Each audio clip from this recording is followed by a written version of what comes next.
Nshuti namwe bagenzi muri ko muradukurikirana turabaha ikaze mu kiganiro intwaro nziza mutegurirwa n'igisata kijejwe kumenyesha amakuru mu bushikiranganje bw'intwaro yo hagati mu gihugu iterambere rusange n'umutekano. Nkuko mumaze iminsi mubikurikirana tumaze iminsi tubashikiriza ibijanye n'ingendo z'umushikiranganje w'intwaro yo hagati mu gihugu iterambere rusange n'umutekano aho agendera abene gihugu hamwe n'indongozi zo muri ya makomine mashasha yagutse bakaganira n'abene gihugu ibijanye no guhindura ingendo kugira ivyo bakora byose babikore bisunze yambona kazoza y'igihugu cifashe mu 2040 igihugu giteye imbere mu 2060. No munsi tukaba tubashikiriza ibijanye n'urugendo yagiriye mu ntara ya Buhumuza mu makomine ya Muyinga yagutse na Butihinda yagutse. Buramatari w'intara ya Muyinga barutwa nayo Jean Claude mwijambo ryiwe ryikaze muri izo komine uko ari zibiri yaramenyesheje ko iyo ntara itekanye arerekana n'utunenge tumwe tumwe tuhari haba muri komine ya Muyinga yagutse na komine ya Butihinda yagutse.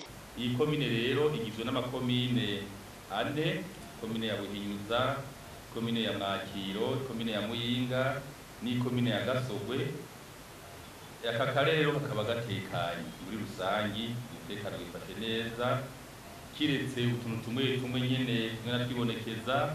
Twovuga nko muri komine ya Buhinyuza aho agenda hibonekeza utuntu tujanye n'uburozi, no muri komine Mwakiro uburozi ndakunda kuvugwayo. Hariho n'ubugizi bwa nabi bwibonekeje bino minsi ihezemo ya makomine bwo gufata abana ku nguvu, byaribonekeje na cane cane mu makomine ya Gasogwe na Muyinga. Abakoze ivyo vyaha baba barafashwe kandi bakaba barakiriye urubanza rubabereye. Agahaze nuko hakiri ikibazo c'abacamanza ari bake, mbere nabo bategira n'igisabo ngo dushyikirizwe ubutungane. Muri komine Giteranyi turafise sentare twubatse imaze amezi 6 yararangiye kubakwa, kandi twaze muri ekipema yose twifashijwemo na projet. Rero rero turakeneye yuko buturonsa abacamanza kugira ngo sentare ifashe ndetse nayo muruzo kuko harabera kure cyane abene igihugu bavyotuma rero byoborohereza. Ikindi novuga ni imanza ziguma zisubirwamwo. Uno munsi haburanye bajya batsigwa abandi batamura bakaburana, mukazosanga rero imanza ziguma zigenda zigaruka. Harakenewe ikintu cyokorwa yaho urubanza rubanye rugahera rukoguma rugenda rugaruka kuko bica bituma zanyane zigaruka. Igisata c'ubutunzi n'iterambere amakomine yifashe neza muri rusangi kuko twe twatanze intumbero mu ntango ya manda yuko komine yose yokwerekana igikorwa yakoze na cane cane giturutse mu buryo komine yene yegeraniriza, akaba ata komine n'imwe itakoze igikorwa kijanye n'ico, kiretse yuko hariho batarabimaririza. Mbere mpereye nko kuri komine Muyinga, inyubakwa ya komine shasha niko noyita ikaba irimo irarangiza. Mbere tukaba tusabanye nyakubahwa mu kiganiro yuko ngo dutegurira kuza kuyitugurura ko twifuza ko twoyugurura imbere y'impera y'uyu mwaka kugira bitangwe gukora. Ariko no mu yandi makomine bakaba barakoze ibikorwa nk'ibyo kandi tubadukenguruka. Turiko turahimiriza amakomine ibintu bijanye n'uko buriha amadeni yose kugira ngo ntagire ikomine izoja mu yindi bagifise amadeni wiza INSS mituwere no kumaririza ibikorwa batanguye. Ca fraude turakigwanya bishoboka mugo ntikirahera kuko tugomba dufata abantu bafise fraude. Mbere novuga yuko iyo fraude itakiri ya fraude ntoyi usanga ari fraude ku by'ukuri usanga ica kuri obere nyine, kuko turamaze iminsi dufata amamodoka ugasanga iyo modoka zagize fausse déclaration ivyariyo sivyo badeduwanye ivyo rero bamaze kwibonekeza ico novuga yuko kiri mu kintu naco ni kiduhanze ariko abafatwa barafatwa kandi barahanwa. Iyi komine ya Butihinda ni komine niniya cyane kuko izo bigizwe na komine Giteranyi na komine Gashoho. Turiko turaraba ubutunzi ayo makomine afise atatu ubu twovuga yuko iyi komine ya Butihinda izoba ifise budget izobi hafi yegereza miliyari zibiri. Ni komine rero ifise ubutunzi kama, ubutunzi Imana yabuhaye, na cyane cyane murazi neza yuko ari komine hazoba komine iri mu Inzahabu, komine ya Butihinda. Kandi twabakengurukira cyane bikengurukira leta nkozi kuko amakoperative nka yose yarasubiye ku kivi arimo arakora. Mbere koperative nkuru irimwo ari rya societe ya Sotebe irimo irakorera ngaha, kandi twamenyesha neza yuko Inzahabu batanguye kuzironka. Ni komine kandi igizwe n'uburimyi bunini cyane, komine ya Giteranyi novuga yuko iri mu bigega by'igihugu kuko komine ya Giteranyi makomine yimbura cyane. Mbere hariho n'ubuce bumwe badakenera umwavu. Ikindi twovuga nuko hari umupaka wa Kobero, umupaka wa Kobero uri ngaha nyine mu komine, naho yino harabera iyo ngeso ya fraude. Mbere wanashaka ugasanga nabo muri OBR babirimwo. Nibamenyesha neza mbere wanashaka yuko ejo hari imodoka twafashe ariko yaraciwe miliyoni zirenga 7 kuko twasanze ibyo badeduwanye, aho kuvuga yuko zose ari kamba mbiri bavuze yuko ari yebo. Murumva yuko ku by'ukuri nabo nyine bateza kwisubirako. Ariko kandi muzoce mudushikanira igisabo cibarabara na cyane cyane ku mupaka nyine wa Kobero mu gice duhara n'Abatanzania. Uwo yari yaronse isoko yo kuhakora yarahataye kandi yamaze kuhimbagura. Ni kuvuga yari isoko kubikobera gushika imuyinga. Uwo muntu rero yarabitaye. Nibaza yuko profasha nyana bo muri ARB bari bamuhaye iyo soko kugira ngo iryo arikore, na cyane cyane ko ari ku bwinjiriro bw'igihugu. Umushikiranganje w'intware hagati mu gihugu iterambere rusange n'umutekano Martin Teretse mu ijambo ryiwe yabanje gushikiriza abaraho indamutso nyene icubahiro umukuru w'igihugu General Major Evariste Ndayishimiye. Yaboneyeho gushimira indongozi zo muri yo ntara ya Muyinga ko bamaze gufata intumbero y'imbona kazoza y'igihugu cifashe kandi giteye imbere, bikaba vyerekanwa n'umwimbu w'ibigori baronse aho iyo ntara yambaye ya mbere. Imbere ya vyose nagomba abashikirize indamutso umuvyeyi wacu mukuru w'igihugu cacu Burundi General Major Evariste Ndayishimiye, arabazirikana, arabaramutsa, abipfuriza amahoro mazima, mumererwe neza muri vyose na hose. Abanyamuyinga bifise akarorero keza, mutanga n'akarorero ku bandi kuko ivyo tuza kuvugana bimwe mwaramaze kubishikako, mugabo nicobuza ko tugenda tuyaza cyane tuvugane ibijanye n'imbona kazoza y'u Burundi bwifashe mu mwaka wa 2040, Burundi buteye imbere mu mwaka wa 2060. Nyakubahwa rero naje kugira tuvugane iryo jambo naryo ijanye n'ukungene twokwigenza. Komine yagutse ya Muyinga ni komine ifise kazoza kandi by'ukuri ndanabakeza ko mwarerekanye ko ari cyo murusha abandi, cyane umwitwariko kubiza umwimbu. Turiko turaraba intara ya Muyinga, umwimbu w'ibigori uheruka yabaye ya mbere. Yarabateye intege kandi mu bikorwa by'iterambere, na cyane kwijukira uburimyi n'ubworozi kugira ngo umuntu wese agire umwidegemvyo mu bijanye n'ubutunzi. Nuko rero nyakubahwa Ramatari kwa ndongozi, uno munsi naje kugira tuyage ibijanye no kwinjira mu mbona kazoza igihugu cifashe mu mwaka wa 2040.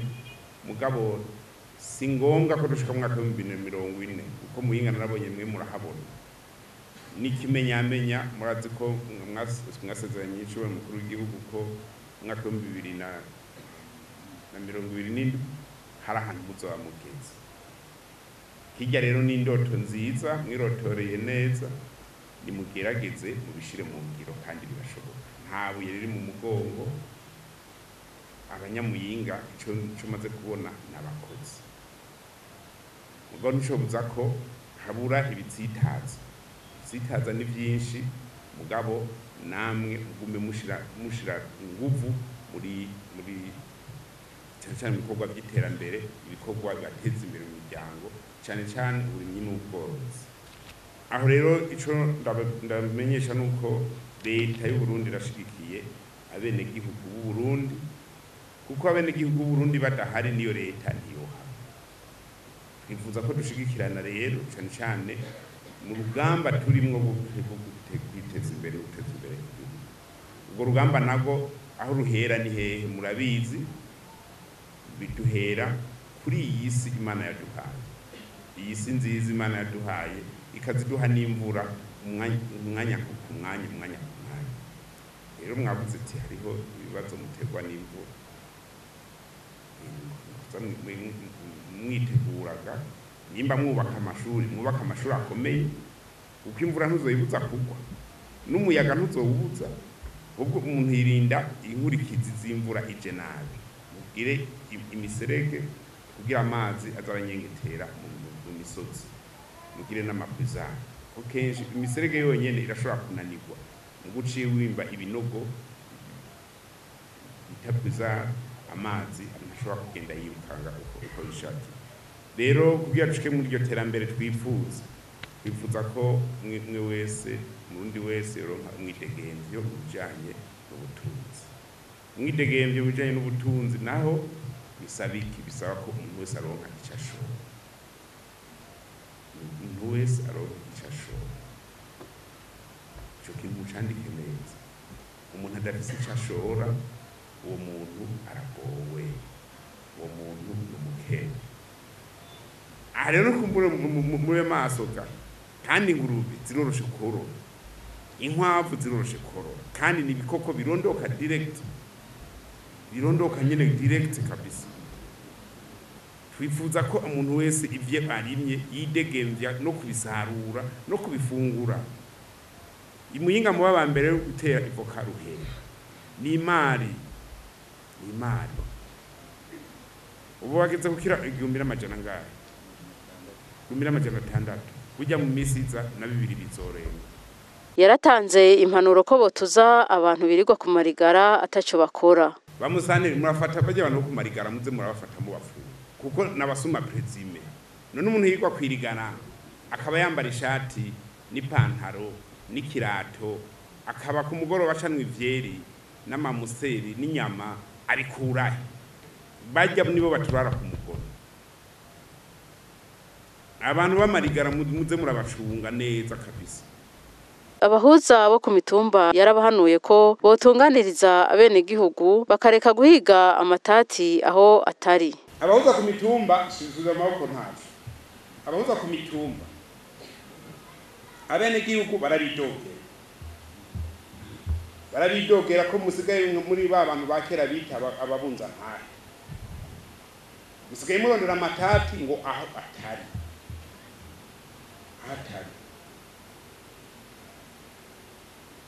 Bagenzi bugikuriye ntibikuriye. Cyo mwidogo w'abenegihugu ndawumvise burya agenda gushungurukako. Uwanzosubira komisiyo w'umuzosubira kumva yagiye kujya iby'abenegihugu yitwaje ngo n'umuhuza mufate ukore dose. Musigaye mugenda mubaza abantu ngo mbega ngo ca kibazo ngo caraheze mugikeneye kwiga. Ntibikunda ko tujya mu gihugu giteye imbere turi kumwe n'abantu bigenza uko. Ntibishoboka. Muzobaze hose nta hamwe igihugu gitera imbere. Nta n'umuntu atera imbere azi ko azeye iterambere mu mufuko wundi muntu. Yarasabye kandi indongozi zaharaho ko botuza abakora urudandazwa rutemewe n'amategeko, fraude mu rurimi rw'igifaransa. Bavuze ibintu bya fraude guverineri. Jewe aho naciye hose umufroderi niwe mwansi wa mbere bisigaye no munsi. Mufroderi turi muri no rugamba rwo gwanya ubukene ubugamba bw'ubutunzi bwo gwiza ubutunzi hakajamo umufroderi abatwiciye byose genda musanere giteranye kuri nguva abafroderi bose mubafate je nta mufroderi nkeneye ko aguma yitegeye nta numwe naje ninabikora muzomfate nta mufroderi keneye ko aguma yitegeye ariko ibikunda nabutihinda hariya progresi wawe hanga kare nta mufroderi keneye kugataka kumburundi kumufroderi idegembya ni n'igitutsi igitutsi yana bitunganye neza tugomba rero mu matora rero barongoye imigambwe bari ngana batari ngana wumve ko dukeneye amatora meza ari mu mwidegembyo idasanzwe mugabo dutora indongozi zifise ico zigiye kutumarira uko amatora twakoze mu 2020 ndi conseil communal haragiyemwe abantu batazi nico bajejwe n'uno munsi batarigera batiwe baraganiriye na bamwe bari baje muri ico kiganiro cy'umushikiranganje w'intware hagati mu gihugu iterambere rusange n'umutekano aho batubwiye ico bunguse muri ico kiganiro nico bagiye guhindura tweretse yuko ikintu ca mbere twohindura cyane cyane ni kugaya akazi yuko atakazi ko kugira tugaya akazi hariho kose uko koba hariho kose kaba gato tugakore gikuru nuko amafaranga aboneka tukaba hari kwavavanura n'ingeso yo gusaba tukaba yuko akimuhana kazi imvura ihise uko usaba ntushobora kugeza aho wewe ukeneye arongera kandi aradutera n'intege kuri aya makomine atatu agiye hamwe akagira ikomine ya Butihinda yuko turavye amahirwe dufise y'iterambere ari menshi aho yerekanye yuko iyi komine ya kera ya Butihinda isanzwe irimwo amabuye y'agaciro atandukanye hama komine ya kera ya Giteranyi ikaba isanzwe yimbuka cyane ndetse na komine Gashoho ivyo izo nguvu zose dushize hamwe ntikizobuza yuko dutera imbere akavuga yuko afise icizere by'ukuri kuteza kuzoba akarorero kabandi ndetse imbona kazoza tuze tuyishikire hakiri kare abenegihugu barashima kandi itunganywa rishasha ry'amakomine yagutse kuvuga rero yuko tabenegihugu bizobagora aho ibambewe ntibizobagora kubera ibyo bari basanzwe bakenera cyane bizoronderwa ku rwego rw'amazone murazi yuko mu bijanye n'ibitabo ndangamuntu bizokorerwa mu makomine bimwe by'amakaranga muntu impapuro zimwe zimwe bizokorerwa ku mazone ico rero kizotuma abenegihugu badatonda cyane kurondera ubufasha ku rwego rw'ikomine kubera hari byo bazoba baronkejwe ku rwego rw'amazone murabona yuko nko ku rwego rwa komine hariho n'impapuro zavuye ku rwego rw'intara zizorondererwa ku rwego rwa komine turavye amategeko ajanye n'itegeko rigenga amakomine rishasha rirerekana yuko nk'urupapuro rujanye n'ibijanye n'imico n'akaranga rusabirwa ku rwego rw'intara ruzotangwa na musitanteri murumva rero nta mwene gihugu azorinda kugenda muri buhumutse kugira aze gusaba urwo rupapuro ibishitse akazoshika kizoba ari kibazo cyananiranye umushikiranganje w'intware hagati mu gihugu iterambere rusange n'umutekano Martin Teretse yasabye indongozi zaraho ko mu byo bakora byose bokwama bibaza iyo bariko barajana abenegihugu rero hari ibibazo bitatu ndababaza kandi imunyishu nta nyishu nkene umwe wese ibibazo zayishura wenyene umwe wese ugiti ciwe ikibazo ca mbere umwe twakoranye nk'indongozi ikibazo ca mbere ndababaza wewe nk'indongozi wewe uvuge ati jewe nk'indongozi abo ndongoye ndiko ndabajanayo ikunda bajana urumva urindo uje imbere bakakurikira ubajanye ikibazo cyambere tutegetswe kwibaza ubwa kabiri ikibazo cya kabiri wewe nk'indongozi ivyo ukora abene igihugu aburongoye babibona gute babona ko ubikoze nk'indongozi cyangwa ubikoze nk'undi muntu ataca amazi w'ivyo ukora kugira wiyapese wenyine ivyo ukora abene igihugu babibona gute we bakwita indongozi cyangwa bakwita umuntu yaje kubonona cyo nshaka kabiri cya gatatu yana gifatanye n'ico nyene wewe nk'indongozi abene igihugu urongoye bakwiteze kwiga ibibazo bitatu bivuze mu bitsirikana umwe wese kugira ati ikibanza kimubereye navuze rero ti umwe wese ategeza kuronka umwidegemvye bijanye n'ubutunzi aha rero tugomba dukore umwimenyerezo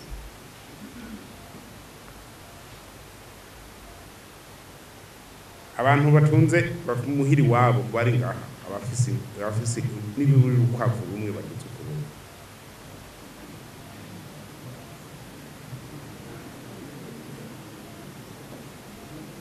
sawa abafise n'imiburiburi inkoko imwe bageze kuronka inkoko ntizabaye popirere abafise ingurube n'imiburiburi imwe ujya ni mu mpenzi urakoze abatadugije ukuboko namwe ni muduze ubu ni ukuvuga ko nta ngurube ufise nta nkoko nta rukwavu yarasozeye ikiganiro abasaba kandi ko bo kwitwararika ibibazo by'abene gihugu bakabitorera inyishu mwene gihugu mureke ibibazo afise ubyegeranye neza hama uje kumuserukire kwa Shobodozone nawe byakire mwene gihugu abandanye ibikorwa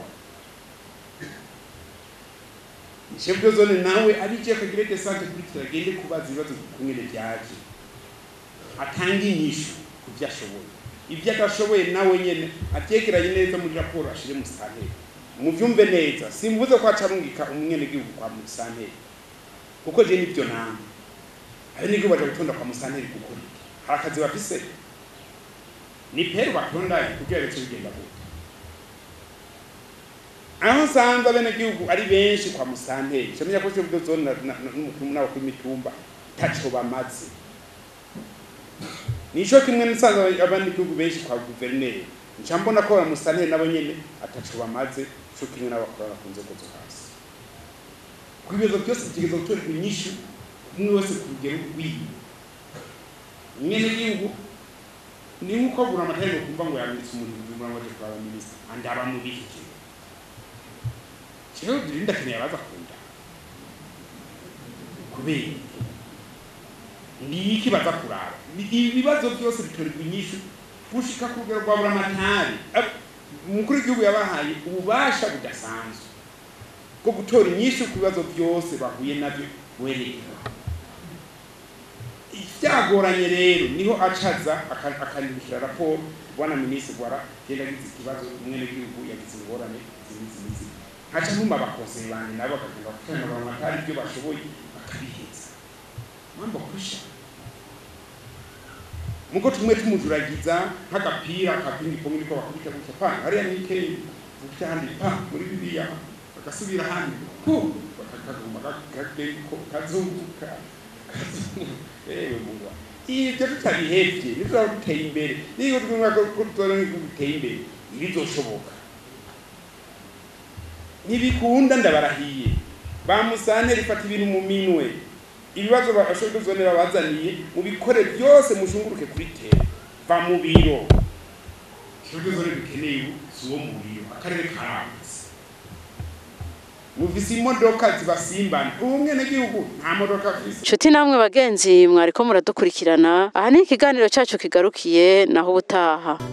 Ega yemwe murazi Uburundi cibare cacu ima mwibahari nini umutima wagutse n'abantu b'abagabo imisozi yabwo akayaga n'ikiyaga imibande yose intungamahagara wabubonye rimwe agenda atamacumu